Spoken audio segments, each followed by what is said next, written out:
Hinamak na manugang. Kabanata 376. Nang makitang tumakbo ang kanyang asawa, mabilis na nakahanap ng dahilan si Alex Dixon at lumabas ng sala.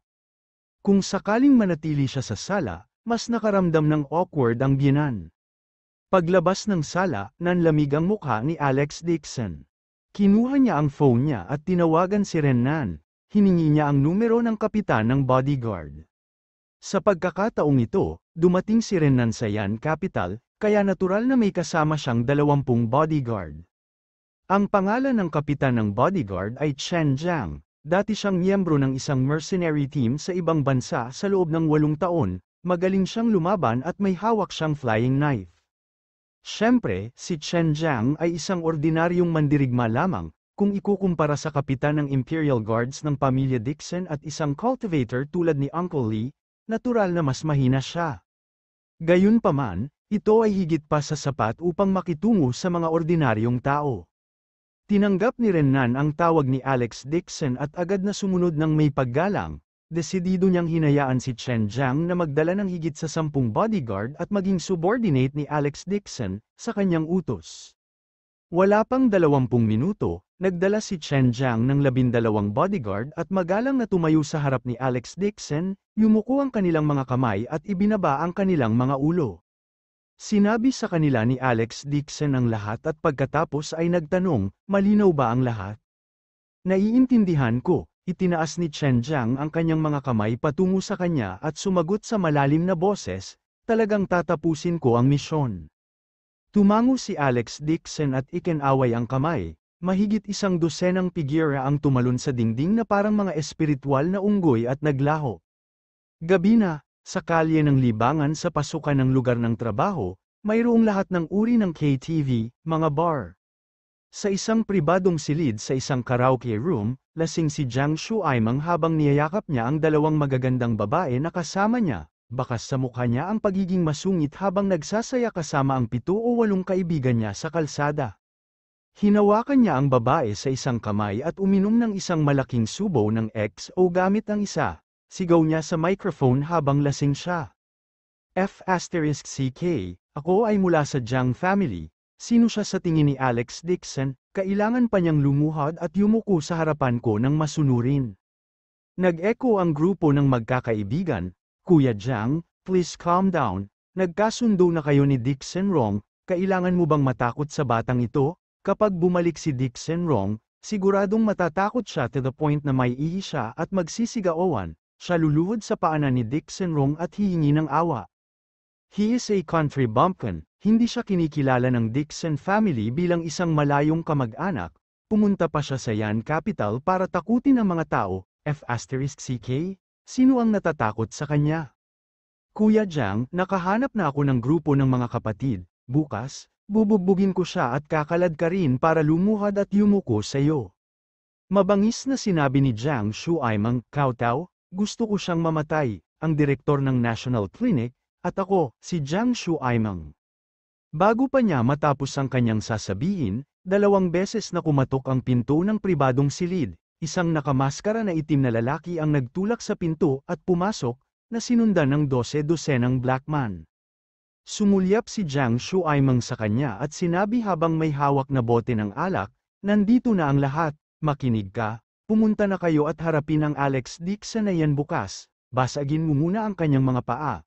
Pagkatapos ay hukayin ang kanyang mga eyeballs at ipakin sa mga aso. Naputol ang black man at nagtanong, ikaw si Jiang Shuaimeng?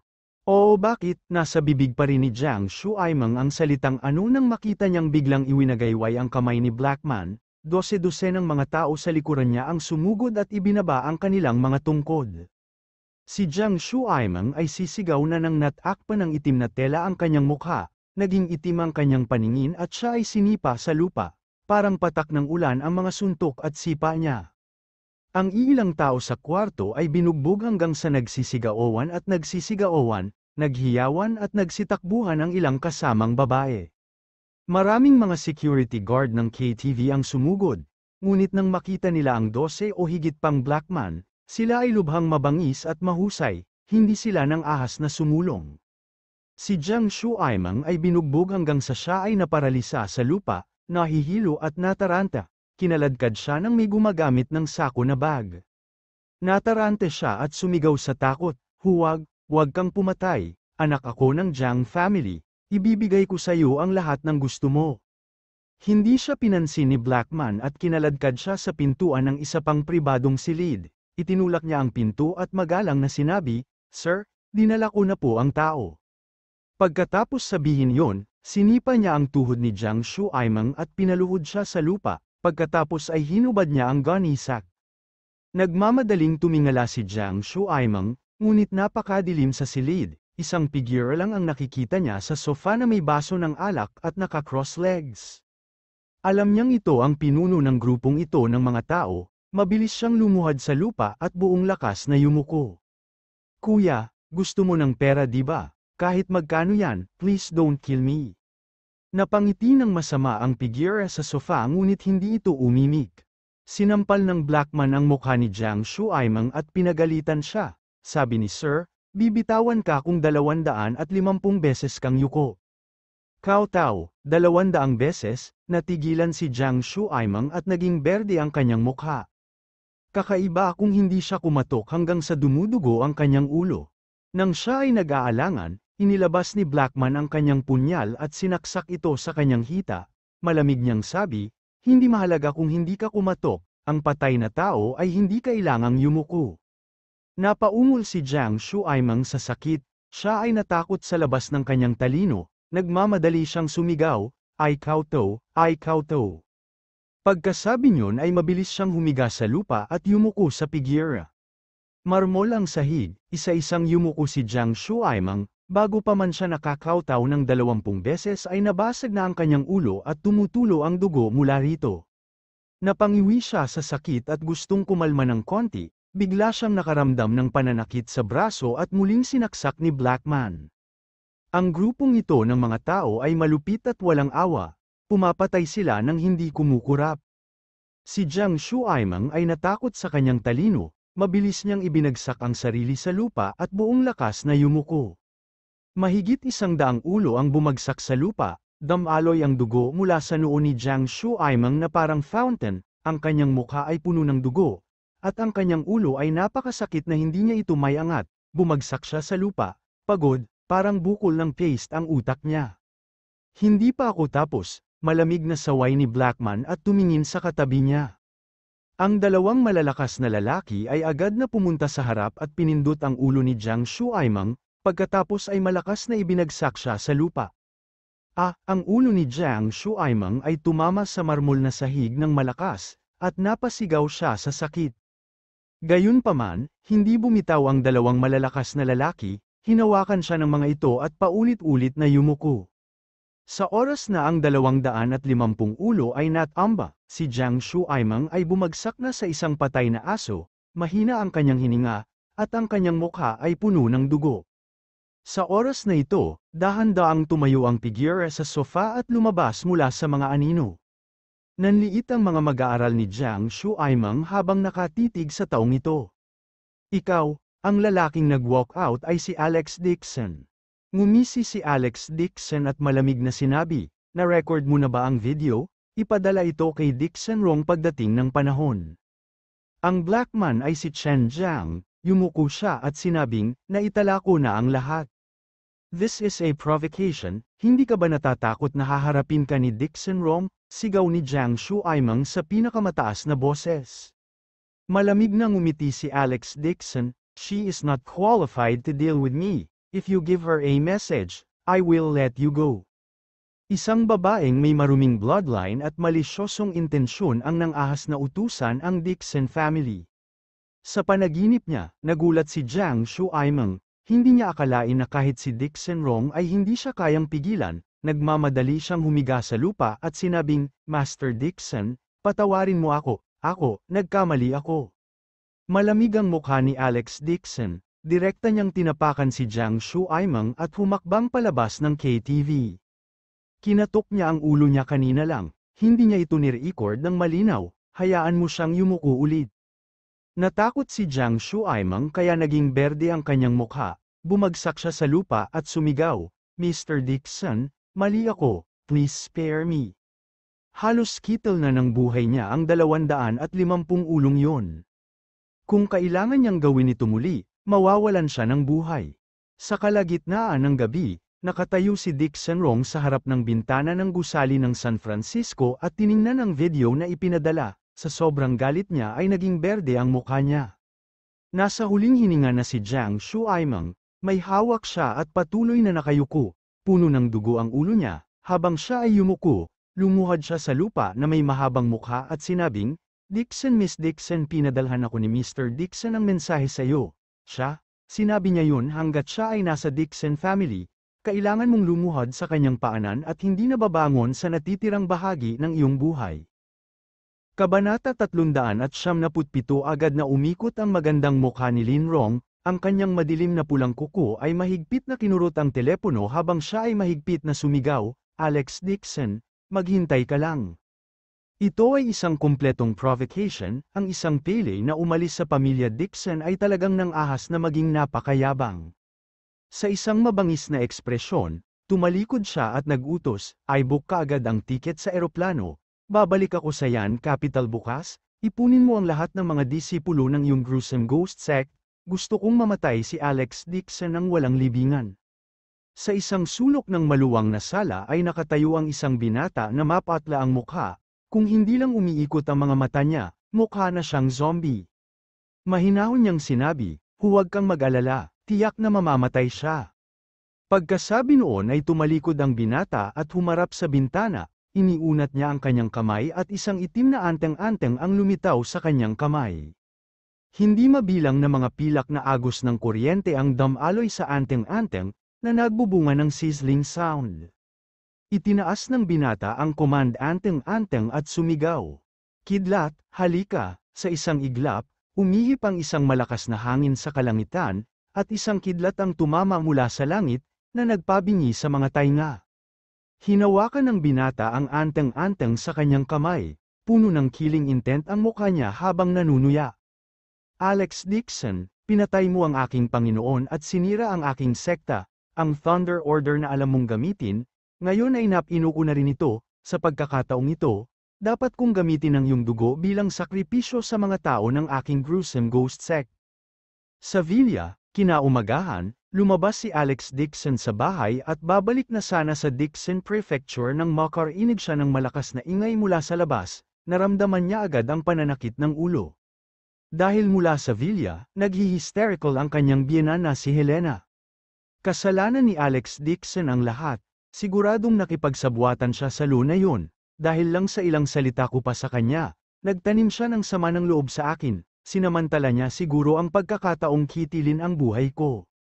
Tulala talaga si Alex Dixon nang marinig yun, lahat talaga ng klase ng sisi sa kanya ni Helena.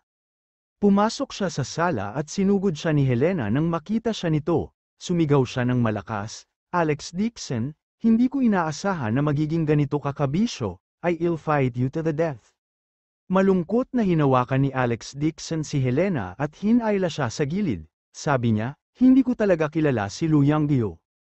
"Mom, stop messing around." Mabilis na hinayla ni Jane Lewis si Helena at sinabi kay Alex Dixon na puno ng kahihiyan ang mukha, "Huwag kang makipagtalo kay nanay." Siya, nang magising siya, hindi niya ito matatanggap sa espiritual. Bahagyang tumango si Alex Dixon, logically speaking, si Helena, sa kanyang edad, ay nalilito pa rin at nahulog sa aphrodisiac, ito ay talagang isang kakaibang bagay sa modernong mundo. Normal na hindi niya ito matanggap, ngunit tiyak na hindi posible na itulak ang responsibilidad sa kanyang sarili. Dumating din sina Uncle Shu Fugi at tiyahin at sabay nilang kinukumbinsi si Helena. Nahihiya ang matandang mukha ni Helena, napaupo siya sa lupa, umiiyak at nagmumura, pinagalitan niya si Alex Dixon habang sumisigaw na gusto niya itong bitiin. Ayaw ni Alex Dixon na abalahin siya, itinaas niya ang kanyang paa at naglakad papasok ng bahay. Sa mga oras na ito, si Helena ay biglang tila naturukan ng mga stimulant, sinunggaban siya nito at hinayla para pag-alitan, "Alex Dixon, labis akong nahirapan sa Yan Capital, kung hindi mo ako bibigyan ng kompensasyon, hindi kita mapapatawad." Kumunat ang noo ni Alex Dixon, "Anong kinalaman ko kung ikaw mismo ang matamaan?" Kung hindi ako pumunta sa Yan Capital, mangyayari ba ito? Pinilit ni Helena ang sarili na sumigaw. Kung hindi ka nakipaglandian sa ibang babae dito, pupunta ba ako sa Yan Capital? Mananatili ako sa bahay at hindi magdaranas ng ganitong uri ng parusa. Tiniis ito ni Alex Dixon at sarkastikong sinabi, Helena, hindi na ba magbabago ang mundo? Isisi mo ba ito sa akin? You dare to talk back to me? Sa sobrang galit ni Helena ay sinampal niya ito. Hinarang ni Alex Dixon ang sampal niya at tumayo sa gilid. Mabilis na lumapit si Uncle para hawakan si Helena at pinayuhan, eldest sister. Tapos na ang bagay na ito, tsaka wala pang nakakaalam tungkol dito. Saan ko ilalagay ang aking mukha? Umiyak si Helena na may luha at uhog. Hindi, lahat ng bagay na ito ay kasalanan ni Alex Dixon. Kailangan nating ipapalit sa kanya ang pangalan ng villa sa pangalan ko. Tratuhin mo lang ito bilang kabayaran sa pagkawala ko sa isip. Natigilan si Alex Dixon. Sa sobrang galit niya halos matawa siya. Matapos ang lahat ng oras na ito, ang kanyang biyenan ay sumisigaw at sumisigaw sa bahay. Ang tunay niyang intensyon ay kunin pa rin ang kanyang villa. Agad naman siyang tumanggi, imposible, wag mo nang isipin. Galit na galit si Helena kaya sinabi niya kay Shufugi, tingnan mo, ang basurang ito ay dumating sa Yan Capital at ang kanyang mga pakpak ay mas malakas. Talagang mataas ang tingin niya sa kanyang sarili, at hindi man lang siya nakikinig sa akin. Ngumiti ang kanyang tiyuhin at sinabi kay Alex Dixon, Alex, dahil mayroon kang 2 villa, maaari mong ibigay ang isa kay nanay. Bago pa siya matapos, malamig na pinutol siya ni Alex Dixon, walang makakausap sa akin. Sa sandaling ito, tumakbo ang gwardya upang ipaalam sa kanya sa takot. Mr. Dixon, isang babae ang dumating kasama ang isang malaking grupo ng mga tao at sinabing hinahanap kanya. Isang babae, tanong ng guard, nagulat si Alex Dixon. Hindi kaya siya nagpunta para hanapin si Su Ching-cheng nitong mga araw at hindi makapaghintay na magdala ng grupo ng mga tao para hanapin siya. Kung ganoon talaga, masakit sa ulo, mabilis siyang naglakad patungo sa pintuan. Anong babae? Bigla ding nabuhayan si Helena at agad na tumalo ng 30 talampakan ang taas. Alex Dixon, nakikipaglaro ka ba sa mga babae sa labas? Ngayong lumapit sila sa akin, sabihin ko sa iyo. Kung hindi mo papalitan ang pangalan ng villa sa akin, hihilingin ko sa aking anak na hiwalayan ka. Hindi siya pinansin ni Alex Dixon at humakbang palabas. Nagpakita rin si Jane Lewis ng kakaibang ekspresyon at itinaas ang kanyang mga takong. Naglakad si Alex Dixon sa pintuan at nakita niyang may 7 o 8 luxury cars na nakaparada sa kalsada sa labas ng pinto. Isang dosenang bodyguard na nakaitim ang nakatayo sa 2 hanay. Nakatitig ang mga ito sa kanya nang may pag-iimbot. Isang katulong na may hawak na payong ang magalang na nakatayo sa likod ng isang babae. Ang babaeng ito ay may suot na kulot na buhok at ang kanyang mapupulang labi ay nagniningas, bahagyang umangat ang kanyang mga mata ng peach blossom, at naglabas ng maganda at mabangis na aura ang kanyang buong katawan, gayunpaman, may bakas ng lamig sa mga mata niya. Sa hitsura pa lang niya, hindi siya mabait na tao. Nang makita ni Alex Dixon ang babaeng ito, agad siyang nagsalubong ng kilay. Nag-cross arms ang babae at bahagyang tumaas ang kilay. She said provocatively, ano, nagulat ka ba na makita ko? Nakabawi na si Alex Dixon sa kanyang pagkabigla at malamig na sinabi, ano ang gusto mo?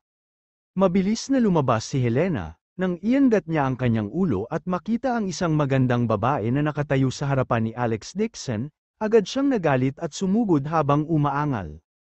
Ang galing mo Alex Dixon, ang lakas ng loob mong kumabit sa ganyang vixen.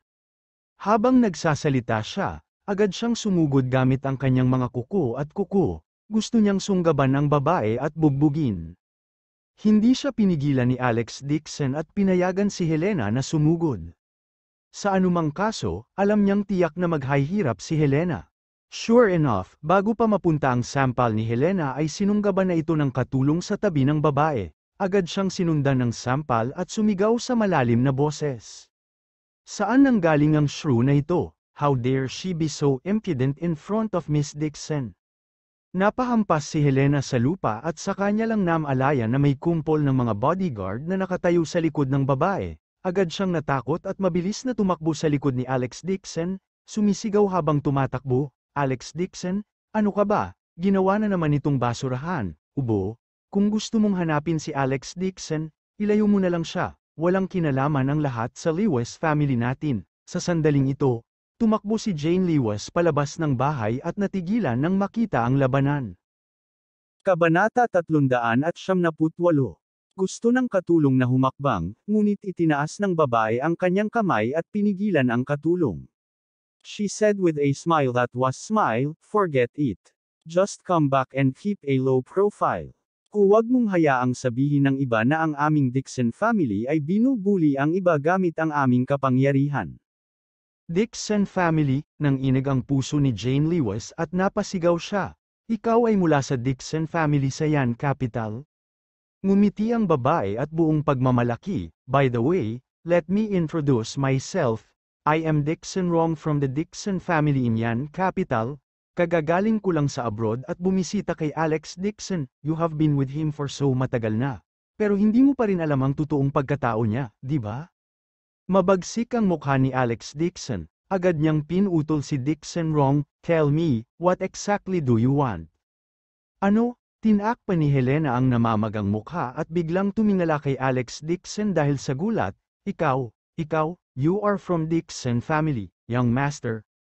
Sa kanyang pagkabigla, hindi man lang makapagsalita ng maayos si Helena, nanginginig ang boses niya. Napabuntong hininga din si Jane Lewis at gulat na napatingin kay Alex Dixon. Ang pangit ng mukha ni Alex Dixon, hindi niya inaasahan na tatakbo si Dixon Rong sa harapan ng villa at lantarang ilantad ang kanyang pagkatao sa harap ng pamilya Lewis. Malamig siyang tumingin kay Dixon Rong na may intensyong pumatay sa kanyang mga mata. Babaeng ito, masyado siyang mayabang at mayabang. Damn it, ang layunin ng pagpatay na ibinubuga mula sa kanyang katawan ay bahagyang nang inig si Dixon Rong at ang kanyang anit ay hindi namamalayan.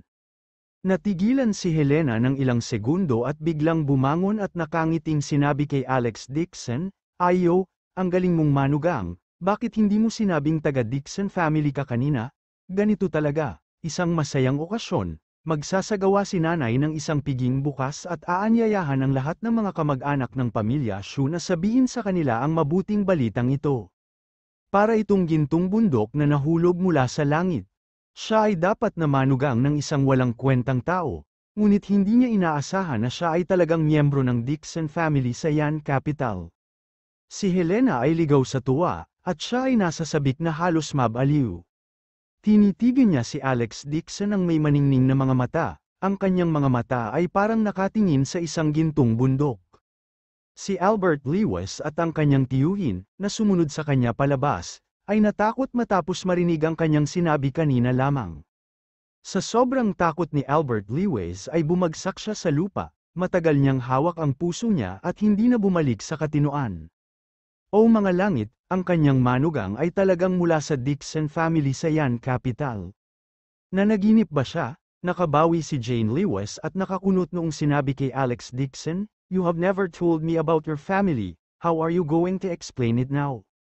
Kung ikukumpara sa ligaw na saya ng ibang tao, hindi siya masaya. Sa halip, nakaramdam siya ng pagkadismaya na parabang niloko siya. Itinago talaga ng katabi niya na 4 na taon na siyang nakasama. Natatakot ba siya na pagnanasaan niya ang pera ng pamilya Dixon? O tinatrato ba niya siya bilang isang gold digger? Nang makita ang nagtatanong na tingin sa mga mata ng asawa, naging pangit ang ekspresyon ni Alex Dixon. Hindi niya nais na ilantad ang kanyang pagkakakilanlan sa oras na ito.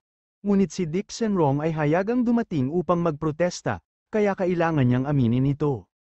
"Asawa, ako talaga." Habang sinasabi niya ito, biglang ngumisi si Dixon Rong at naputol. "Anong klaseng pamilyang Dixon siya? Akala mo talaga mayaman siya, Lin lang ang apelyido niya. Pero wala man lang siyang qualifications para makapasok sa Dixon family sa Yan Capital."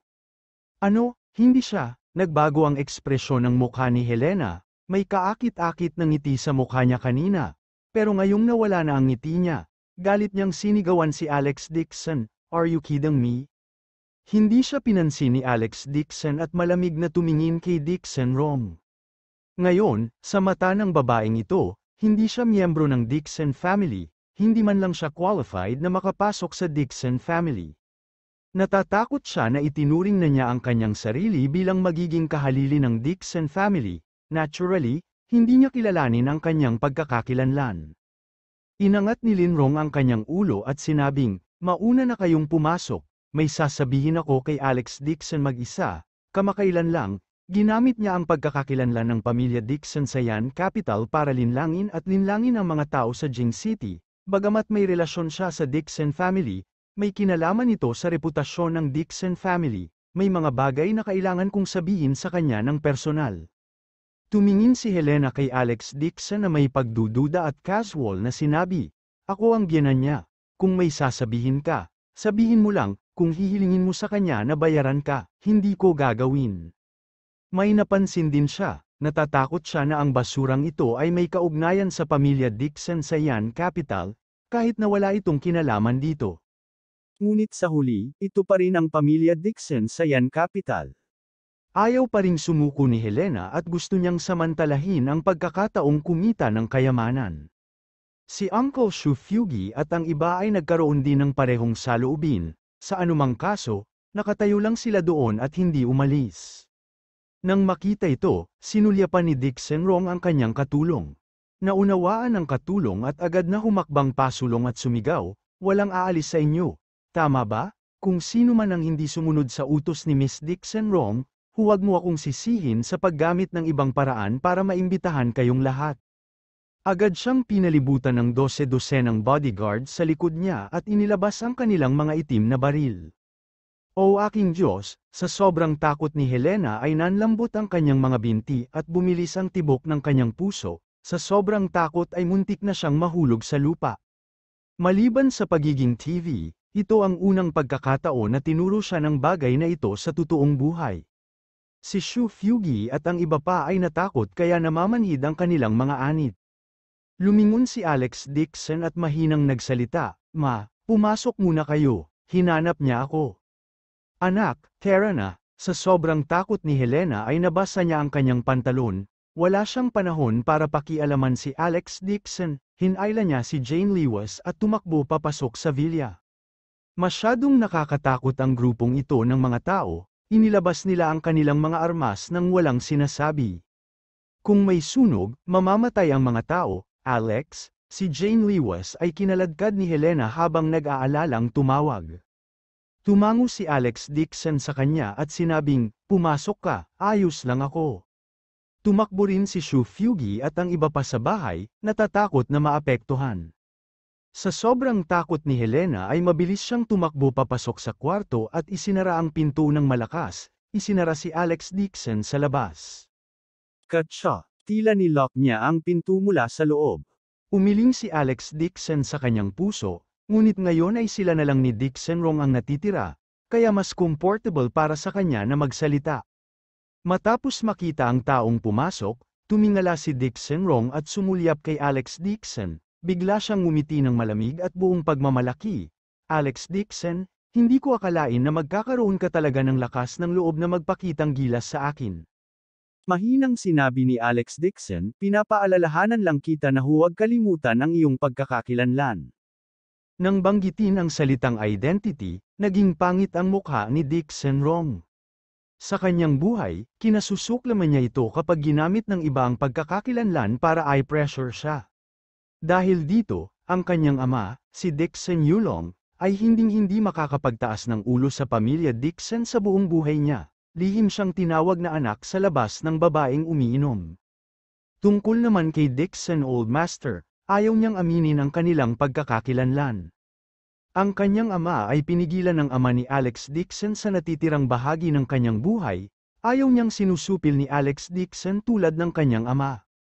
Nagbago ang ekspresyon ng mukha ni Lin Rong, at sinabi niya sa isang mahigpit na boses, "Alex Dixon, umalis ka na sa pamilya Dixon, wala kang karapatang pumasok sa pangunahing gate ng pamilya Dixon, anong mukha mayroon ka para pag-usapan ang identity mo sa akin?" Ngumiti si Alex Dixon ng mapang-asar at sinabi sa malalim na boses, "Kahit na umalis ako sa Dixon family, wala kang karapatan na magdesisyon sa Dixon family. Ang tatay mo na si Dixon Yulong ay nagtitiis ng napakaraming taon, Pero nagmamadali kang agawin ang Dixon, ang ari-arian ng pamilya. Alam ba ito ng tatay mo? Ako, nawalan ng masabi si Linrong, siya ay labis na nagalit. Kabanata 379 ang kanyang ama, si Dixon Yulong, ay naninirahan sa karagatan sa loob ng maraming taon, tinitiis ang lahat ng uri ng kahihiyan, hinihintay niya ang isang araw na magbago ang isip ng Old Master at gagawin siyang kahalili ng Dixon family. Gayunpaman, naghintay siya at naghintay, naramdaman niya na kung hindi siya babalik kaagad, malamang na ibibigay sa kanya ng matandang master ang ari-arian ng pamilya at tatakbo pabalik sa Yan Capital kasama ang kanyang ama sa kanyang likod. Nais niyang humanap ng pagkakataong mag-strike muna at manaig. Namula ang mukha ni Linrong, she gritted her teeth and said, "Alex Dixon. Don't tell me na gusto mo pang bumalik sa tagapagmana ng pamilya Dixon ngayong ganito ka na? Oo naman, basta hiwalayan mo si Jane Lewis at gagapangin mo, sa harap ng matandang Panginoon para humingi ng awa, baka palambutin ng matandang Panginoon ang kanyang puso at payag ang bumalik ka. Ngunit, napakarami mong naging kalaban, dapat mong maunawaan, hanggat hiwalayan mo si Jane Lewis, natatakot ako maraming tao ang magnanasa sa pamilyang Lewis, tama ba? Baka mamatay pa ang asawa mo." Nayanig ang puso ni Alex Dixon, tinitigan siya nito at sinabi ang bawat salita. "Linrong, anuman ang sitwasyon, basta't maglakas loob kang hawakan ang isang hibla ng buhok ng aking asawa, papatayin kitang walang libingan." Ang kanyang tono ay malamig, at ang kanyang buong katawan ay naglalabas ng napakalamig na layunin ng pagpatay, namanhid ang anit ni Dixon Rong, at bigla siyang nakaramdam ng takot. Siya ay labis na nagalit at sinabing, "Hindi ako nananakot sa iyo. Nagsasabi lang ako ng totoo. Kung wala ang iyong proteksyon, hindi banggitin ng isang Jane Lewis lamang, natatakot ako na ang buong pamilya Lewis ay hindi magkakaroon ng magandang wakas." Namula ang mukha ni Alex Dixon, gusto niya talagang pabulaanan si Dixon Rong. Gayunpaman, kailangan niyang aminin na ang sinabi ni Dixon Rong ay totoo. Ang mamamatay tao na naging sanhi ng aksidente sa sasakyan ng kanyang mga magulang ay hindi pa nakikita hanggang ngayon, at mayroon nga siyang mga kalaban, kaya lang, ang mga kalaban na ito ay natatakot sa kanyang lakas ngayon, kaya hindi sila nang ahas na magpakita. Gayunpaman, hanggat iniwan niya ang Lewis family, ang mga kalaban na ito ay hindi maglalakas loob na aipatong ang kanilang mga kamay sa kanya, at ilalabas ang kanilang galit sa pamilyang yan ng Lewis family. Sa oras na yun, ang Lewis family ay haharap sa isang sakuna. Nang makitang nag-aalangan si Alex Dixon, naging kampante muli si Dixon Rong, she sneered and said, "Alex Dixon, this matter is actually easy to solve. Hanggat pumirma ka sa isang kasunduan sa akin, malaya kang putulin ang lahat ng relasyon sa Dixon family. Mula ngayon, hindi ka na pinapayagang pumasok sa Dixon family. Maaari akong magpadala ng isang tao para protektahan ang kaligtasan ng Lewis family." Bago pa niya matapos ang kanyang sasabihin, isang malamig at malinaw na boses ng babae ang nagmula sa gilid. "Gusto mong putulin ni Alex ang relasyon niya sa Dixon family? Dixon Rong, Old Master is not dead yet. Kailan ka pa naging master ng Dixon family?" Nang marinig ang pamilyar na boses na ito, itinaas ni Alex Dixon ang kanyang ulo at tumingin sa gilid. Munting tita, si Dixon Shenglan ay nakasuot ng itim na uniforme na pang-opisina at nakasuot ng maayos, na may malamig na mukha, lumabas siya sa isang itim na Lamborghini, na sinundan ng 12-dosenang mga gwardya ng Dixon family. Bahagyang nagulat ang grupo ng mga gwardya sa likod ni Dixon Rong nang makita nila si Dixon Shenglan, pagkatapos, ibinaba nila ang kanilang mga ulo at sabay-sabay na sumigaw. "Hello, Boss Dixon." Casual na ikinaway ni Dixon Shenglan ang kanyang kamay. "Makakababa na kayong lahat. Makaakit kayo ng atensyon dito. Pagdating ng panahon, magkakagulo na naman." Ang 20 o higit pang bodyguard na nakatayo sa likod ni Dixon Rong ay magalang na yumuko sa kanya at pagkatapos ay sunod-sunod na umalis. Wala pang ilang segundo, 2 o 3 pinagkakatiwalaang aide na lang ang naiwan kay Dixon Rong. "Dixon Shenglan, anong ginagawa mo dito?" Galit na galit si Dixon Rong kaya naging berde ang mukha niya. Sinulyapan siya ni Dixon Shenglan at biglang naglakad ng mabilis, itinaas niya ang kanyang kamay at nagbigay ng isang sampal. Maging si Alex Dixon ay hindi inaasahan ang kanyang sampal, Napataas naman agad siya ng kilay sa gulat. Tinakpan ni Dick Senrong ang kanyang mukha sa kahihiyan at napasigaw sa sakit. Lin Shenlan, nababaliw ka na ba? Nag-cross arm si Dick Shenlan at malamig na sinabi. Ikaw ay mayabang at mayabang, ganito ba itinuro ni Dick Yulong ang kanyang anak? Isa talaga itong kahihiyan sa pamilya Dixon. At saka, nagpapagaling na ngayon si Old Master sa kanyang karamdaman, pansamantalang ako na ang bahala sa Dixon family, it's not up to decide. Wala kang karapatang utusan ang mga guard ng Dixon family na banta si Alex. Si Alex ay miyembro ng Dixon family, kung patuloy kang magsalita ng kalokohan, huwag mo akong sisihin sa pagiging bastos ko sa'yo, magwala ka. Galit na galit si Dick Senrong kaya naging purple ang mukha niya, kinagat niya ang kanyang mga ngipin at bumakas ang puot sa kanyang mga mata. Pagkaalis ni Alex Dixon, hindi niya inaasahan na idiin pa rin siya sa ulo ng babaeng ito. Nagpakita ng matinding liwanag ang mga mata ni Dick Senrong, napaatras siya ng 2 hakbang at nagngangalit ang kanyang mga ngipin habang sinabing, Dixon Shenlan, huwag kang maging kampante, hindi ka lalaki mula sa Dixon family. Sa huli, ang nagmamana ng negosyo ng pamilya ay tatay ko pa rin, kapag darating ang panahon, gusto kong makita kung gaano ka kayabang. Pagkatapos niyang sabihin yun ay tumalikod siya at agresibong umalis. Isang matangkad at payat na binata ang sumunod sa kanyang likuran, binigyan niya ng malungkot na tingin si Alex Dixon bago ibinaba ang ulo at umalis. Nakasuot siya ng cap na nakatakip sa mukha niya. Gayunpaman, naramdaman ni Alex Dixon na may malakas na aura ang taong ito. Ito ang chi na pag-aari ng isang magsasaka. Pagkaalis ng grupo, mapait nang umiti si Alex Dixon at sinabing, Tita, saan ka napunta sa panahong ito?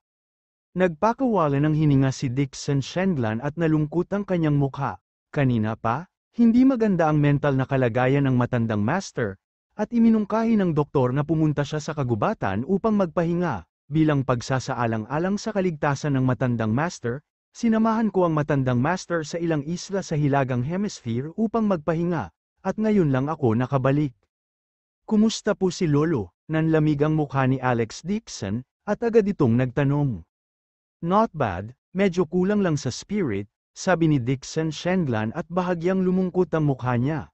Hindi ko talaga akalain na pagkatapos kong umalis sa Yan Capital sa loob ng ilang araw, tatakbo si Dick Senrong pabalik, masyadong mabango ang kanyang ambisyon halata naman.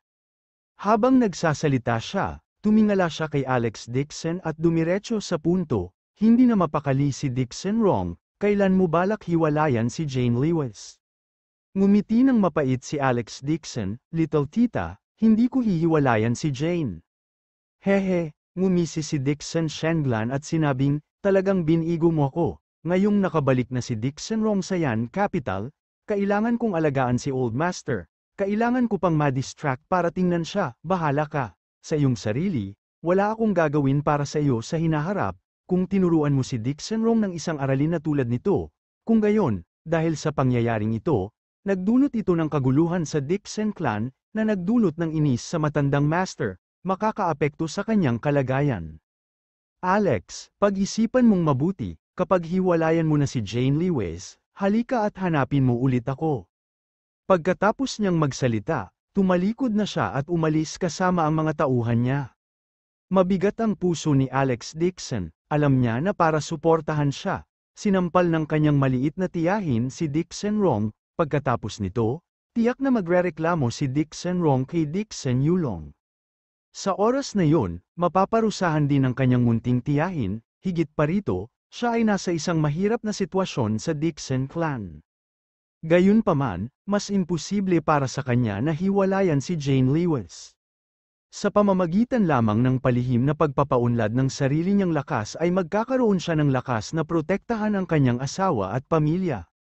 Napailing si Alex Dixon sa frustration at tumalikod para kumatok sa pinto. Saktong pagtataas niya ng kamay ay biglang bumukas ang pinto ng villa, tumayo si Jane Lewis sa likod ng pinto at tinitigan siya. Natigilan si Alex Dixon at nabigla ang kanyang puso. Hindi kaya ngayon lang narinig ng asawa niya ang sinabi niya? Bahagyang namumula ang mga mata ni Jane Lewis habang mahinang sinabi, Alex, hindi ko alam kung anong klaseng kamag-anak ka sa Dixon family, Pero, kung napapagod ka na dahil sa akin, hiwalayan mo na lang ako. Ang kanyang tono ay nabulunan, at ang kanyang kalooban ay lubhang mababa. Nakaramdam ng kirot sa puso si Alex Dixon nang marinig niya ito. Niyakap niya ng mahigpit si Jane Lewis at sinabing, "Anong mga kalokohang salita ang sinasabi mo? Paano kita hihiwalayan?" Pero, narinig ko ang sinabi ni Little Tita kanina. Kapag hindi kita hihiwalayan, nasa panganib ka. Si Jane Lewis ay hindi magkatugma at ang kanyang isip ay magulo. Kabanata 400. Hindi niya napigilan ang sarili at hindi niya napigil ang maglakad papunta sa pintuan ng villa at malabong makarinig ng ilang salita. Kahit ilang salita lang yun ay nabigla siya nang marinig yun. Noong nakaraan, alam niya na ang pamilya ni Alex Dixon ay may kaugnayan sa mga puwersang nasa ilalim ng lupa. Hindi niya inaasahan na ang pamilya ni Alex Dixon ay kamag-anak ng Dixon family sa Yan Capital. Ito ay ginawang mas komplikado ang mga bagay. Sa pamamagitan pa lamang ng pagtingin sa napakagandang babae, inutusan na niya ang mga bodyguard na nasa likod niya na ilabas ang kanilang mga baril at itutok ang mga ito sa karamihan. Sa sobrang takot ni Jane Lewis ay nanlambot ang kanyang mga binti at halos lumundag ang kanyang puso mula sa kanyang lalamunan. Hindi pa siya nakakita ng baril sa buong buhay niya. Hindi niya inaasahang mararanasan niya ito ng personal.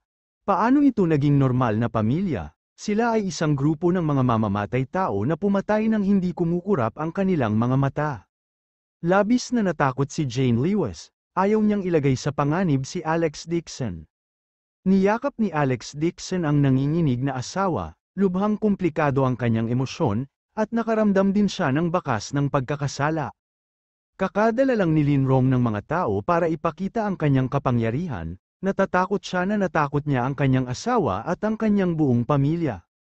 At ang kanyang asawa ay talagang handang magkusa na magmungkahi ng diborsyo para sa kanyang sariling kaligtasan, lalo siyang nakaramdam ng galit sa puso nito.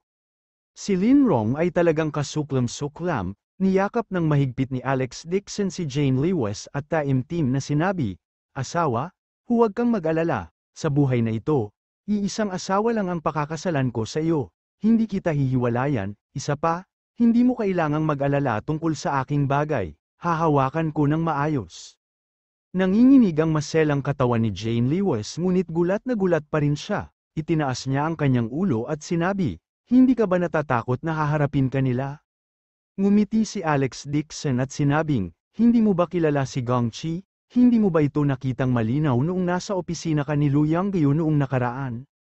Nang sabihin niya yun, naalala rin ni Jane Lewis na noong huling beses na hindi masugutan si Alex Dixon, laking gulat niya kaya hindi siya nakapagsalita ng matagal. Sa pag-iisip nito, pansamantalang nagpahinga si Jane Lewis. Ayaw din niyang hiwalayan si Alex Dixon, gayunpaman, pinaalalahanan pa rin siya nito, sa hinaharap, huwag makipag-ugnayan sa mga tao ng Dixon family sa Yan Capital. Kapag naayos na ang usaping ito, magmadali tayong bumalik sa Jinling at aalis sa lugar na ito. Basta malayo tayo sa Yan Capital, lalayo tayo sa panganib. Tungkol naman sa pagkakakilanlan ni Alex Dixon, tutulong din siyang ilihim ito, baka magkagulo na naman ang mga kapamilya niya. Sige. Tumango si Alex Dixon at sinabing, "Ibalik niyo muna sila mama at papa sa Jinling bukas, babalik ako mamaya." Sumimangot si Jane Lewis, nag-aalala siya kay Alex Dixon. Pero natatakot din siya na baka may mangyari sa kanyang mga magulang. Tumango lang siya at mahinang sinabing, "Dapat kang umuwi ng maaga." Sa hapon, sinabi ni Jane Lewis sa kanyang mga magulang ang tungkol sa pagbabalik sa Jinling. Gulat na gulat pa rin si Helena at mabilis na sinabi, "Let's go, we will leave tonight." Ngayon lang siya natakot kaya hindi pa siya nakakabawi. Namumula din ang mukha ni Uncle Shufugi habang nagtatanong, "Jane, sino ang babaeng yon? Napakaraming tao talaga ang dinala niya rito, masyadong nakakatakot." Gumamit siya ng kutsilyo at naglabas ng baril. Kaming mga ordinaryong tao ay hindi pa nakakita ng ganito. Saglit na nag-alinlangan si Jane Lewis. Natatakot siyang takutin ang kanyang pamilya, kaya malabo niyang sinabi, "Nay, kamag-anak yun ni Alex, may hindi pagkakaunawaan sa pagitan nila." Isang hindi pagkakaunawaan, nakatutok ang baril sa ulo mo, natural na hindi naniniwala si Helena na may ganoong bagay sa kanyang pamilya. Mapapaliwanag lang ni Jane Lewis, yun ang mga bodyguard ng Dixon family, lahat sila may dalang baril. Sanay na sila, kita mo, ayos lang si Alex. Hindi siya nang ahas na sabihin sa kanyang pamilya na si Alex Dixon ay may kaugnayan sa underground forces, kung hindi, tiyak na matatakot si Helena na hindi siya makatulog sa kalagitnaan ng gabi. Oh sige, nasaan si Alex? Naalala lang ni Helena at nabigla, nakuha kaya siya ng makapangyarihang babaeng ito. Hindi alam ni Jane Lewis kung matatawa ba siya o may iyak at sinabing, Nay, kamag-anak si Alex ng Dixon family, medyo nag-away lang sila. Nagpunta siya ngayon sa palengke para bumili ng gulay, hindi ba pinabili mo siya ng gulay, ngayong umaga? Ang swerte talaga ng basurang ito, nakahinga ng maluwag si Helena at Bamulong. Saglit na nag-isip si Shu Fugi at maingat na sinabi, Kuya, ang Dixon family ay isa sa 4 na malalaking pamilya sa Yan Capital, hindi katakataka na may dalang baril ang kanilang mga bodyguard, maraming mga bodyguard ng malalaking pamilya ang ganito. Kung ganoon ang pagtutok ng baril sa isang tao ay ang tamang gawin. Ngumiti si Shu Fugi at sinabi, Kuya, hindi mo naiintindihan, ang taong yun ay kahanga-hanga, hindi ba lahat ng mayayamang pamilya ay kumilos ng ganito sa TV? Nagpapalabas lang siya. Kung talagang binugbog ng babaeng ito si Alex Dixon hanggang sa mamatay, makakatakas kaya siya sa responsibilidad? It seems to make sense, napaisip naman si Helena at biglang pumalakpak, Fugi. Kung talagang kamag-anak ng Dixon family sa Yan Capital ang basurang ito, masasabing mayaman siya. Hindi ko yata natanong ang sitwasyon ng pamilya ng basurang ito. Nang matapos, agad na hinawakan ni Helena si Jane Lewis at tinanong, Anak, kilala mo ang little tita ng basurang ito? Nakikita ko na mukhang mayaman din ang little tita niya. Bilisan mo sabihin kay nanay, gaano karaming pera meron ang pamilya ng basurang ito. Nang marinig ni Jane Lewis na binanggit muli ng kanyang ina ang pera, bigla niyang sinabi, Nay, babalik kami sa Jinling bukas, bakit ang dami mong tanong, tsaka kahit may pera si Tita Alex, hindi namin pera yan. Natigilan si Helena at malungkot na sinabi, Ano, gusto mo akong habulin pabalik sa Jinling at iwan siyang mag-isa sa Yan Capital para kumain at uminom? Bumalik na pala siya sa Yan Capital, oo, ngayong nakilala na niya ang mga kamag-anak niya. May pera?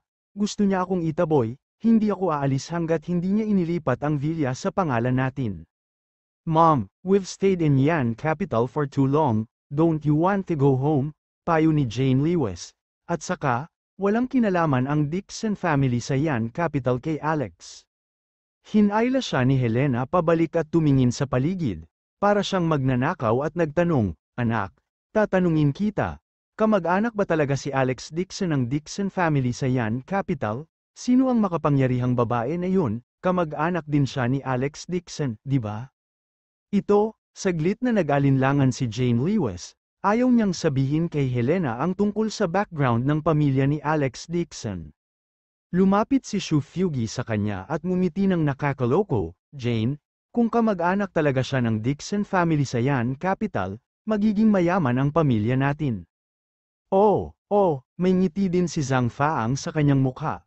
Pumunta siya sa harap at sinabing, Anong pamilya ang Dixon family sa Yan Capital? Kahit na si Alex Dixon ay kamag-anak mula sa ilang palapag, maaari pa rin tayong yumaman kung kukuha tayo ng mga scrap ng karne at kakainin ang mga ito. Nagningning ang kanilang mga mata habang nakatitig silang lahat kay Jane Lewis. Nakaramdam ng goosebump si Jane Lewis sa kanyang likod habang nakatingin sa kanya. Nauutal niyang sabi, kamag-anak nga si Alex sa Dixon family sa Yan Capital, pero sa sandaling ito, pumasok si Alex Dixon na may hawak na mga gulay. Kanina lang inutusan siya ni Helena na pumunta sa palengke para bumili ng berdeng sibuyas at luya. Pagpasok pa lang niya sa pinto ay bigla niyang nakita si Helena na tumayo na may haplos at sumalubong sa kanya na may ngiti sa labi. Good son-in-law, pagod ka na ba? Dali-dali kang maupo. Lumapit din si Shu Fugi at kinuha ang pagkain mula sa kanyang kamay na may papuri sa mukha. Ngumiti siya ng nakakaakit at sinabing, tutulungan ka ni Tito na dalhin ito, kailangan mong magpahinga ng mabilis. Nagbago ang paghamak ni Zhang Faang kay Alex Dixon, lumapit siya na may dalang mainit na tsaa at pilit na isinuot yun sa mga kamay niya. Pagkatapos ay sinabi niya kay Helena, Eldest sister, How can we let Alex do things like buying vegetables? Kasalanan ko, paulit-ulit na sigaw ni Helena, pinapangako ko na simula ngayon, hindi ko nahahayaan si Alex na gumawa ng anumang gawaing bahay, paglilingkuran ko siya ng mabuti. Hindi man lang naisip ni Alex Dixon ang sitwasyon nang tumanggap siya ng ganoong kahanga-hangang compliment. Napahiga siya sa sofa at hindi nakaimik, tumingala siya at walang magawa. Nay, Tio, kung may hiling ka, sabihin mo lang. Hindi ito ang una o pangalawang pagkakataon, sa tuwing susubukang pasayahin siya ni Helena at ng iba pa, siguradong may hihilingin sila, ngunit sa pagkakataong ito, nakangiting sabi ni Helena, magaling kong manugang, saan ka nagpunta, pamilya tayo, abala ka sa pagtatrabaho sa labas, tungkulin kong pagsilbihan ka, simula ngayon, tumutok ka na lang sa iyong career, ako na ang bahala sa gawaing bahay gaya ng pagluluto at paglalaba. Abangan ang susunod na kabanata.